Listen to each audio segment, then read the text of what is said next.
Entertainment tonight for Monday, September 30th, 1996. Hi, everybody. I'm Bob Goen. And for Mary Hart, I'm Julie Moran. Cher, Demi Moore, and Sissy Spacek are taking on a controversial issue too hot for the political powers to handle.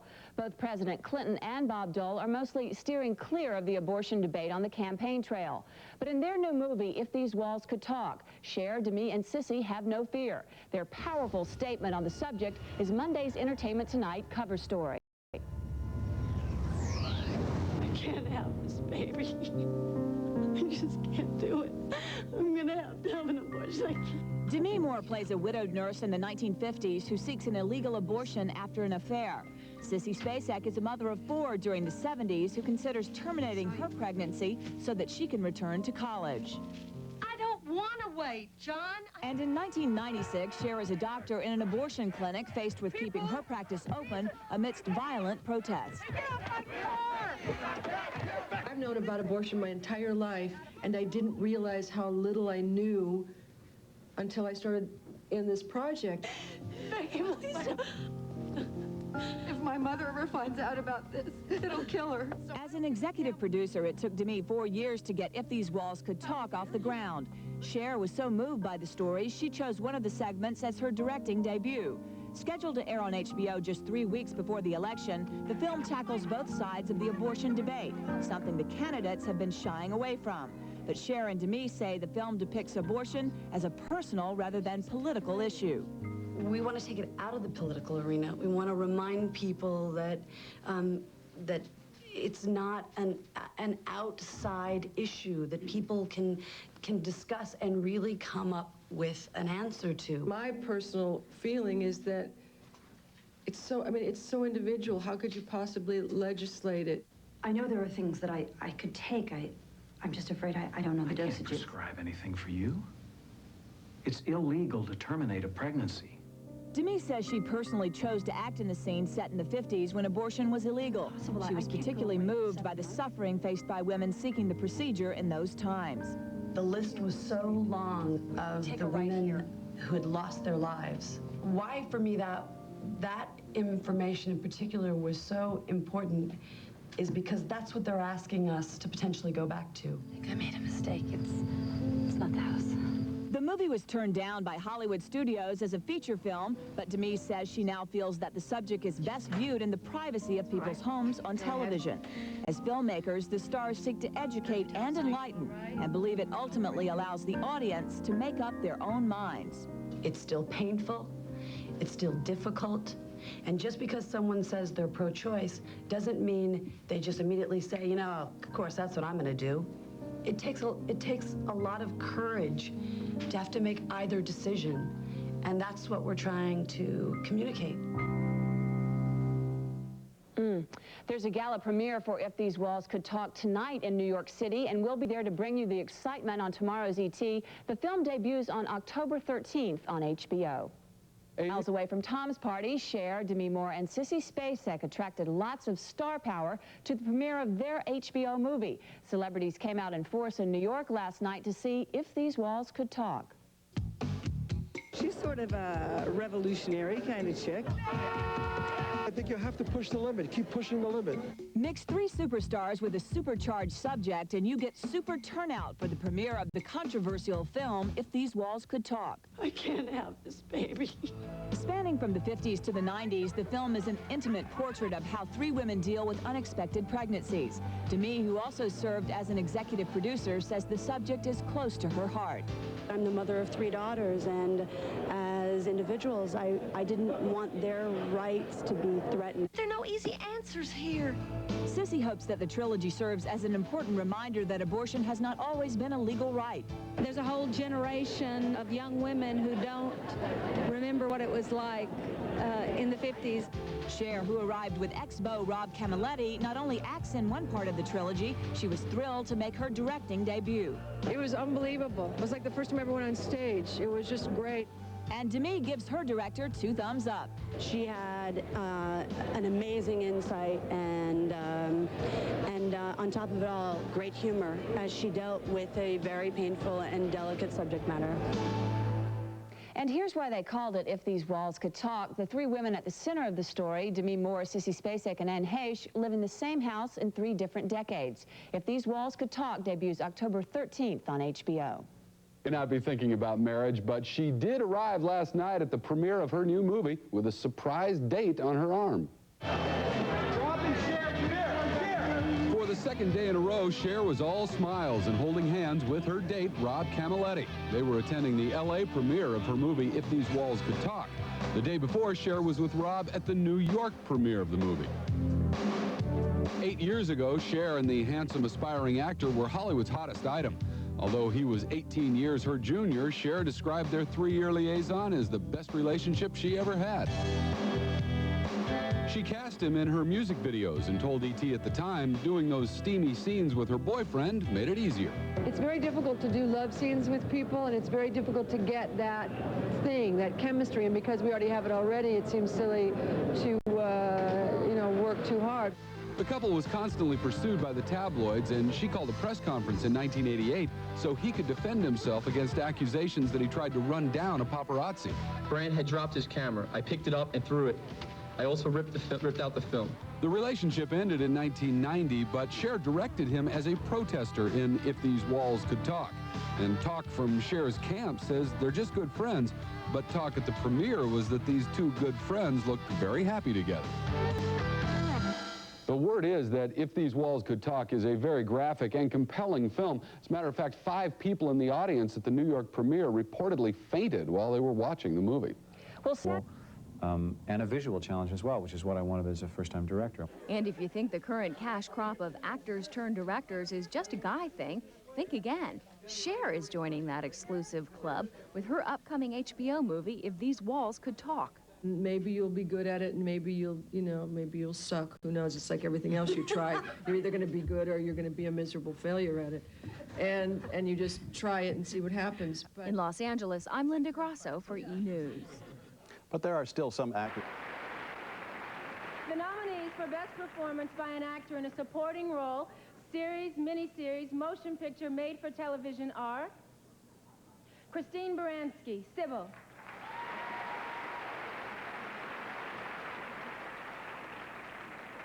Kathy Bates, The Late Shift. Cher, If These Walls Could Talk.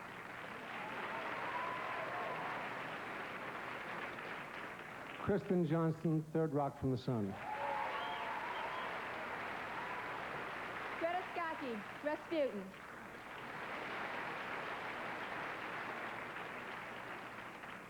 And the winner is? And the winner is Kathy Bates, The Late Shift.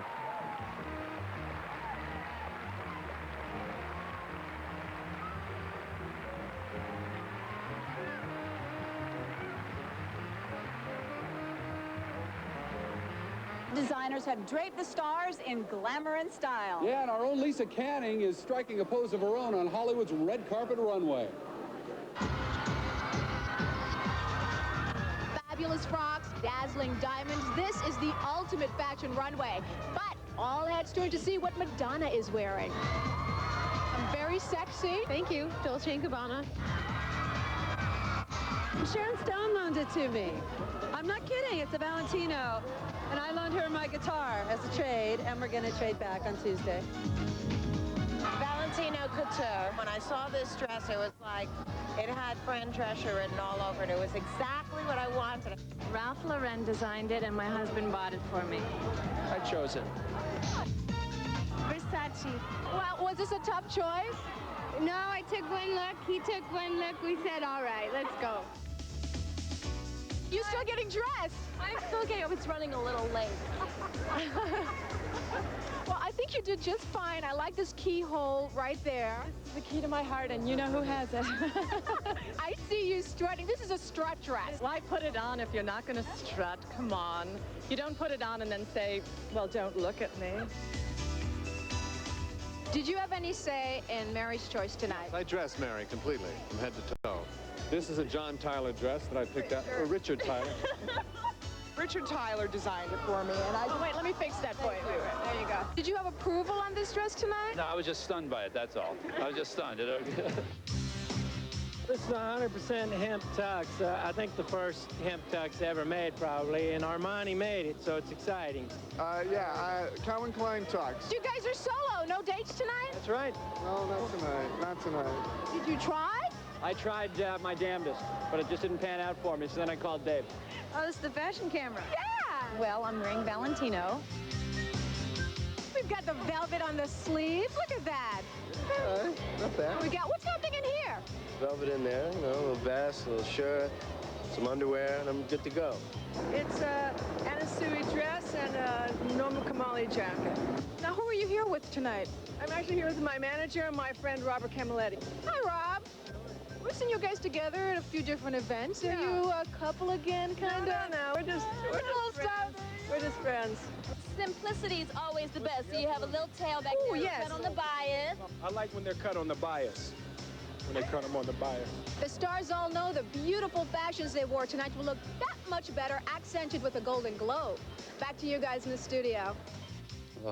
This month, that stars like Liza, Michael, and Cher began boogieing their nights away at New York's legendary Studio 54.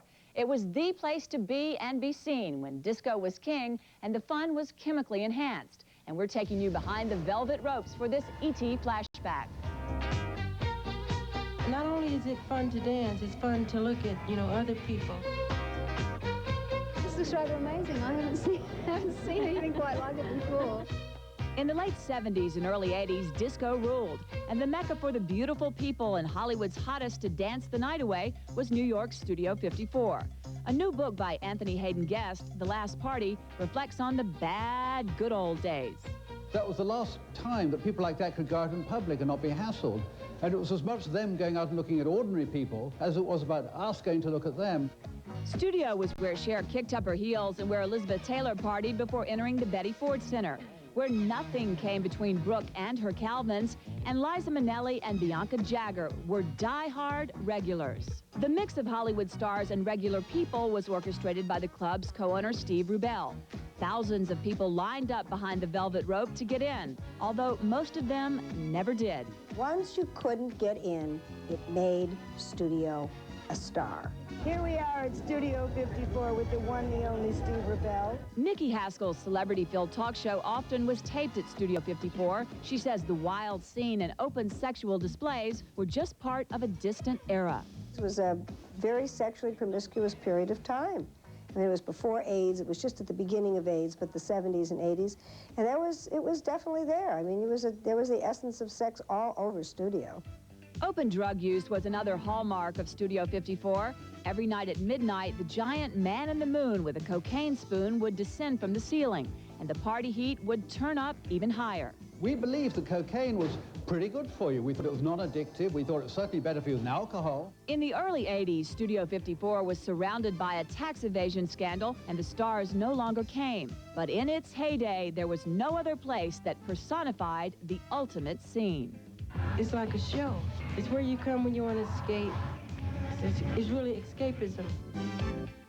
Anthony Hayden Guest's book about the Studio 54 days, The Last Party, is in stores now, and the CD with music from the era called The Last Party will be in stores 2 weeks from today. On to entertainment tonight for Tuesday, December 9th, 1997. I'm Julie Moran for Mary Hart. And I'm Bob Goen. Glad you're here. Well, Madonna led the charge, followed closely by Cher, Sandra Bullock, and dozens of huge stars. The evening was full of fashion, finery, and fun. But at its heart was the memory of their friend, designer Gianni Versace. Our Lisa Canning donned her own Versace to join the party. I know you're wearing Versace. Is this hard to move in? Absolutely. I am so poured into this dress, you have no idea. Versace made all the stars shine, and tonight, all that glitz and glamour is for a man whose memory will live on in his fashion. Madonna made a grand entrance as some of Hollywood's brightest stars came together, not to mourn the death of Gianni Versace, but to celebrate his life and work. Tell me what tonight means to you. Joy, a lot of fun. If it's anything else, I wouldn't have shown up. I never leave the house for anything other than joy or pizza. I have great admiration for his courage as a designer, and I think that he was so expressive and flamboyant and captured something that I think American women really responded to.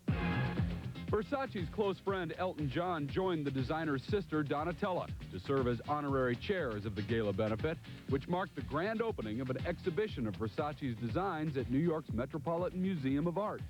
I love women in Versace, period, you know, because it actually is sort of, I thought he brought sex back to women's clothes. What do you remember most about his clothes? Of course, the dress. The dress that Elizabeth Hurley wore with all the safety pins. Hurley's famous frock is part of the museum's collection, along with a plastic gown once worn by Madonna, Courtney Love's Oscar night dress, and a design chosen by Princess Diana. How do you feel about that famous dress being part of the collection here in the museum? Well, it's flattering. I can't wait to see it again. I haven't seen it for so long.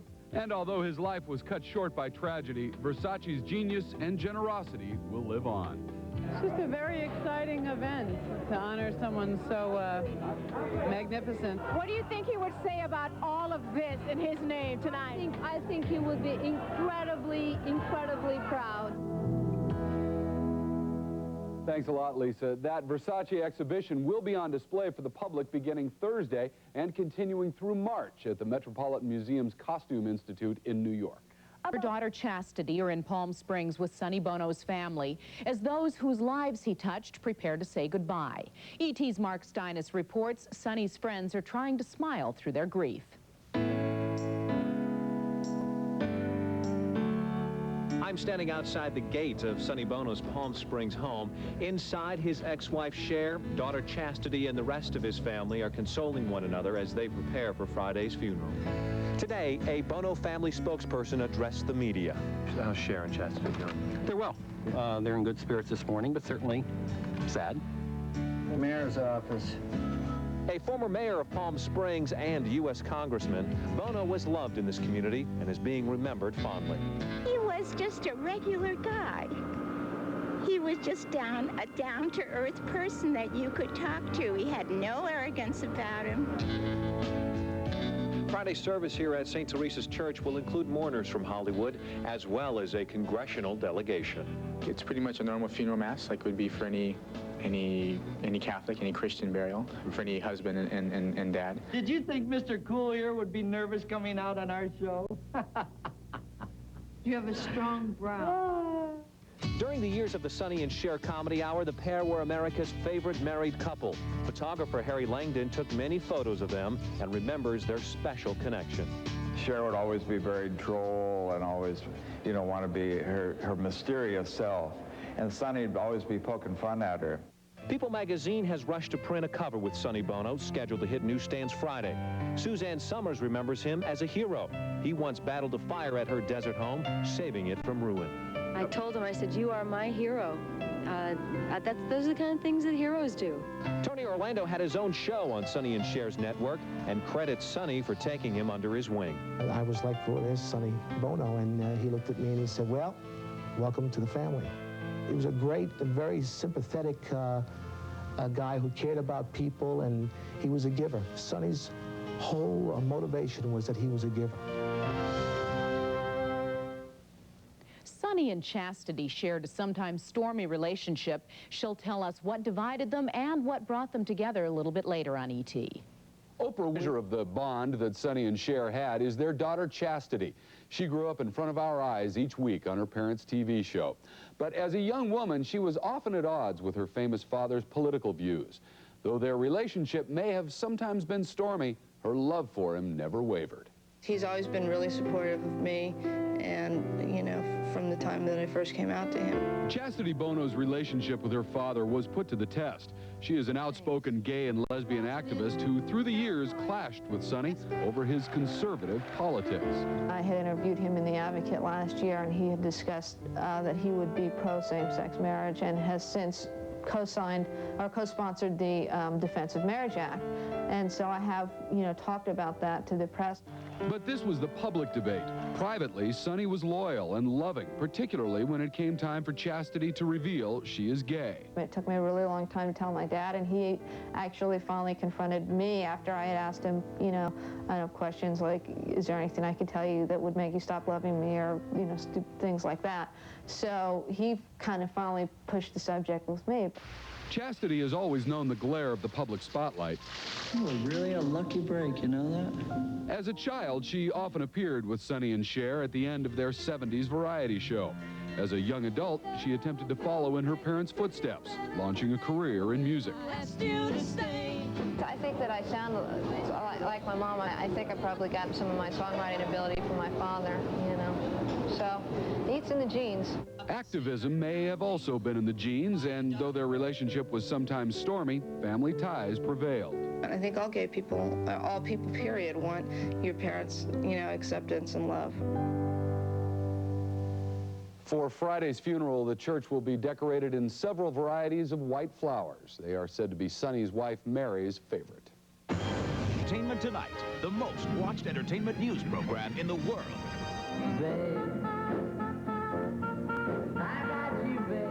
Sonny Bono, another famous face, another fatal skiing accident.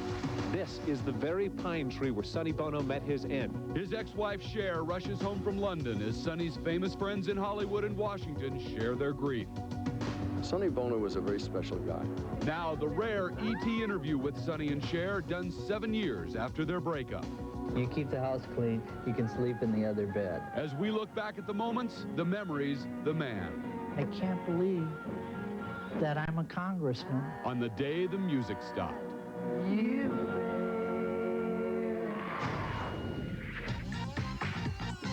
So you think we'll see Tom? Welcome to Entertainment Tonight for this Tuesday, January 6th, 1998. Hi, everybody. I'm Mary Hart. And I'm Bob Goen. I'm glad you could join us. Well, a teary-eyed Cher has cut short an overseas trip to fly home to the U.S. after the death of her ex-husband, Sonny Bono.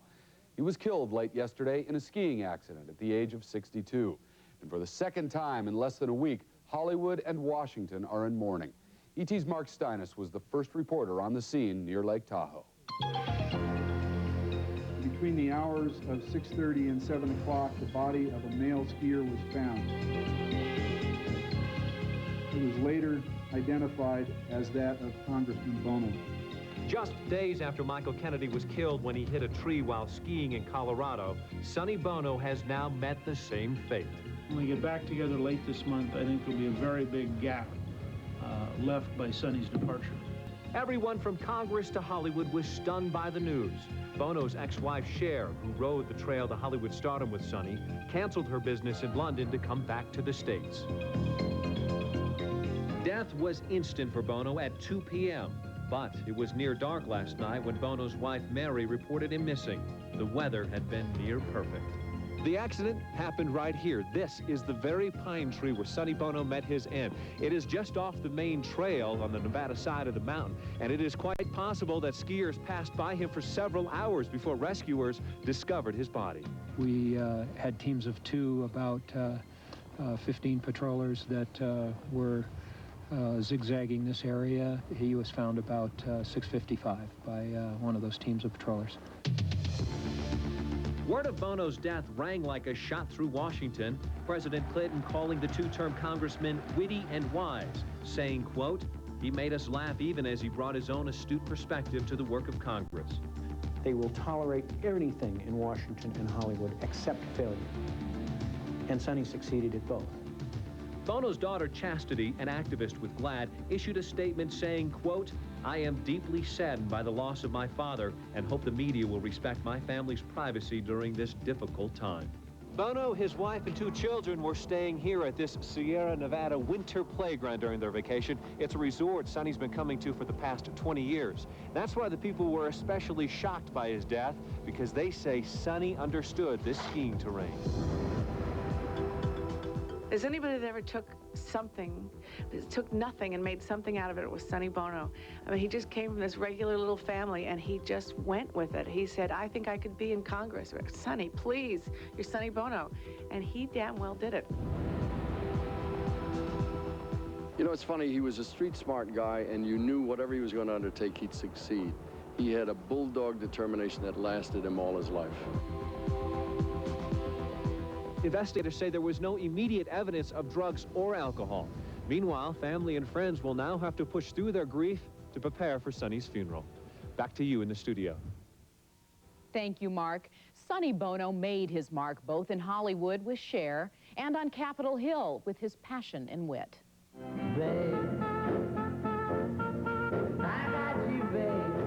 In 1965, a shaggy-haired married couple named Sonny and Cher turned the music industry on its ear.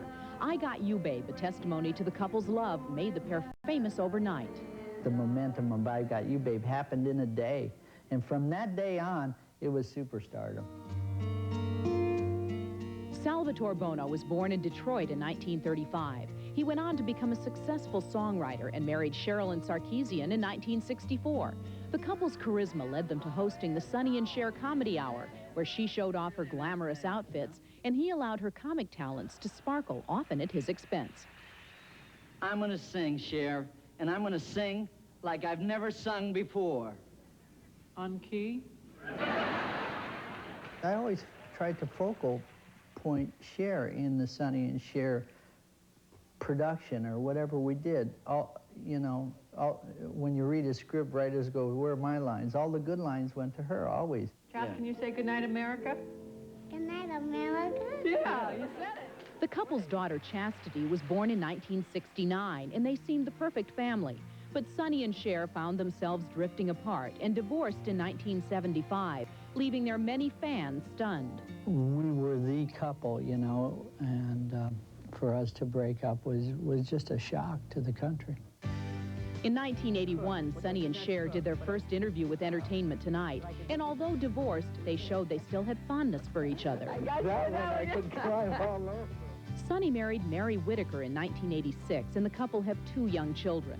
He became a successful restaurateur in Palm Springs, California, and his community activism led him to run for mayor in 1988. He won, and his political career began. I've been very down and very up, and this achievement was a big win for me. But Sonny didn't leave show business entirely behind. An impromptu re-teaming with Cher on Late Night with David Letterman in 1987 showed they could still produce magic. Oh, then put your little hand in mine. There ain't no hill or mountain we can't climb. Sonny Bono was as popular a figure in Washington as he was in Hollywood. As both an entertainer and politician, he adored the spotlight and lived life with true gusto. Good night, everybody. God bless you. And we have much more of that rare lost interview with Sonny and Cher from the ET archives. Coming up, Cher shares the story of how they met. We had a very strange beginning. It was strange right from the top. October 2nd, 1981, after their hit TV show and after their divorce. But before Sonny found his way to politics and Cher soared with her own solo career. That's when the duo sat down together as lifelong friends for an exclusive interview with Entertainment Tonight. We had a very strange beginning. It was strange right from the top, you know. That's how Sonny described the beginning of his relationship with Cher. They sat down with us over 16 years ago and reminisced, recounting how theirs was not a case of love at first sight. She was with another record promotion man friend of mine and her girlfriend. And he liked my girlfriend. He introduced us, and I was crazy about her girlfriend. And that night, the 4 of us double dated. And her girlfriend left me that night. Yes. So the 3 of us wound up together. But the trio soon became a duo. I moved in with him because I had no place to go. So we were friends. He said he didn't find me attractive. And if I could keep the house clean and cook, which I could not cook, but I could keep the house, that I could live with him. So we stayed together for months. And I told my mother I was living with a stewardess because I was 16 years old, which he didn't know at the time. I told him. The friendship became more, culminating in marriage, family, and a pop music sensation. But the relationship eventually soured. Tonight, Cher and I are going to once again recapture all the fun and excitement we had in our early years together.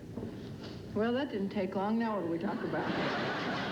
It was kind of a marriage and a business partnership at the same time. And one got diluted, I think. The ambition of pulling off the Sonny and Cher thing, I think, kind of ruined the marriage from the beginning. When this interview took place, Sonny was at a career crossroads, but firmly believed he'd continue working in the entertainment industry. It's so hard to say, what are you doing? Who knows? You know, you just try to pull something off. Sonny soon found a new direction and set about to make a difference, which is what makes his death all that more tragic. You know, Bob, in light of these two tragic deaths, Michael Kennedy's, Sonny's hitting a tree while skiing, we're at the peak of ski season. I just had to bring in my helmet. Chastity and the rest of Sonny Bono's family have said their private goodbyes. Now the elite of Hollywood and Washington are preparing to mourn at tomorrow's funeral. ET's Mark Steinis is in Palm Springs with the latest on America's goodbye to Sonny. Following her visibly distraught daughter Chastity, a grief-stricken Cher was among those in attendance at a private prayer service held in remembrance of Sonny Bono. Cher was in tears as she departed Our Lady of Solitude Church, where family and friends gathered to pay their respects to her ex-husband. Sonny's 83-year-old mother, Jean, Cher's son, Elijah Blue, and former President Gerald Ford were among the mourners at the intimate hour-long service where both Cher and Chastity spoke. She basically was saying, you know, we'll miss you. We all love you, Sonny. And Chastity was helped from the church. She couldn't walk. She was bent over, and she was crying. Sonny died Monday as a result of a ski accident in South Lake Tahoe. Since the tragedy, a steady stream of flowers has been arriving at the Bono's Palm Springs home. I know the public that I've spoken to is very much appreciative of the fact that they'll have an opportunity to come and say goodbye to Sonny. Today, at St. Teresa's Catholic Church, Sonny's fans, friends, and constituents will have the opportunity to pay last respects to the much-loved entertainer and politician. The family has agreed to allow cameras in the church so the funeral can be broadcast. They're planning each and every detail of the funeral, and they know that the public needs to grieve, and they're taking that into account. Speakers will be set up outside of the church to accommodate the overflow crowd, which is expected to be filled to its 1,100-person capacity. I anticipate a number of people will line the route from the church to the cemetery to say goodbye to Sonny. Sonny will be buried at Desert Memorial Park in Cathedral City. At the gravesite, Sonny will receive a Catholic blessing and military honors. Many Hollywood stars and political heavyweights are expected to attend. Former President Gerald Ford, California Governor Pete Wilson, and a huge congressional delegation led by Speaker of the House Newt Gingrich will be among those gathering here tomorrow. Mary. Thank you, Mark. We'll have coverage of Sonny's funeral tomorrow on ET, and later on tonight, Cher speaks candidly about her relationship with Sonny, both during and after their marriage. That's later on ET. Sonny and Cher traded barbs for laughs, usually at Sonny's expense.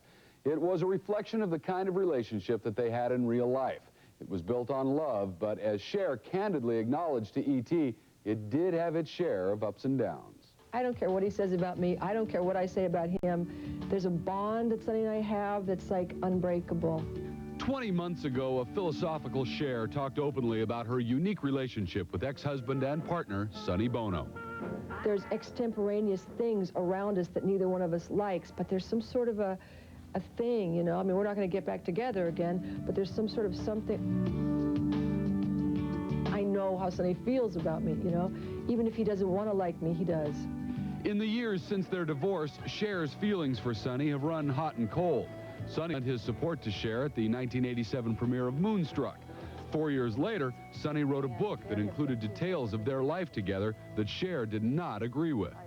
I didn't like it. I didn't think it was truthful, but it's Sonny's view on what happened. It's not mine. My life with Sonny was educational. You know, I paid my dues. It was like going to school. But time has mellowed Cher's feelings. Although they were uneasy friends, Cher was clearly distraught as she left London to return to the States for Sonny's funeral. Sonny and I had chemistry before we knew each other. We'll have chemistry after we're dead. Cher met Sonny when she was just 16 and married him 2 years later. Their marriage lasted for 11 years. We'll be right back.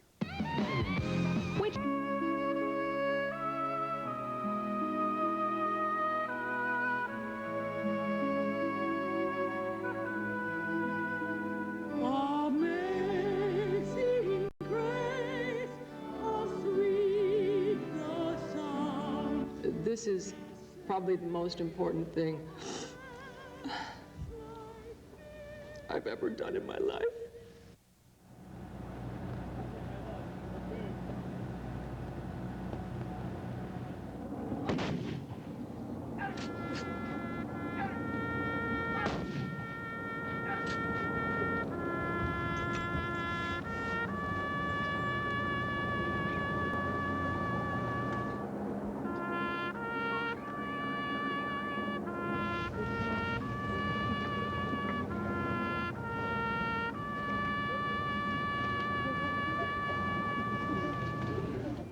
Welcome to our special coverage remembering Sonny Bono. I'm John Siegenthaler. Sonny Bono was buried Friday, and in this hour we'll look back at the life of the entertainer turned politician, from his time on stage to his time in public office. Congressman Sonny Bono died in a skiing accident near Lake Tahoe, Nevada. But despite his rise as a successful lawmaker in Washington, most people remember him for his early showbiz years. The duo, Sonny and Cher, shot to fame in the 1960s for hits like I Got You, Babe and The Beat Goes On. And they took their act to television and